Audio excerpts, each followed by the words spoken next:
A reading from the Holy Gospel according to Mark, chapter 1, verses 29 to 39. The passage is taken from the Message version of the Bible. Directly on leaving the meeting place, they came to Simon and Andrew's house, accompanied by James and John. Simon's mother-in-law was sick in bed, burning up with fever. They told Jesus. He went to her, took her hand, and raised her up. No sooner had the fever left than she was up fixing dinner for them. That evening, after the sun was down, they brought sick and evil-afflicted people to him. The whole city lined up at his door. He cured their sick bodies and tormented spirits. Because the demons knew his true identity, he didn't let them say a word. While it was still night, way before dawn, he got up and went out to a secluded spot and prayed. Simon and those with him went looking for him. They found him and said, "Everybody's looking for you." Jesus said, "Let's go to the rest of the villages so I can preach there also. This is why I've come." He went to their meeting places all through Galilee, preaching and throwing out the demons. The Gospel of the Lord.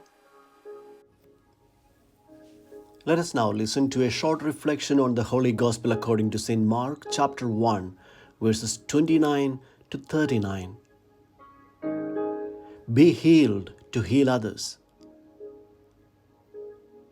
Jesus walked into Peter's house, and there he healed his mother-in-law, who had a fever. It was not just any house, it was the house of Peter. In the Gospels, the house of Peter symbolically represents the Christian community, the church. In that house, there is a woman who is sick. The church is the new Israel, the woman. This is the sick church that Jesus seeks to heal.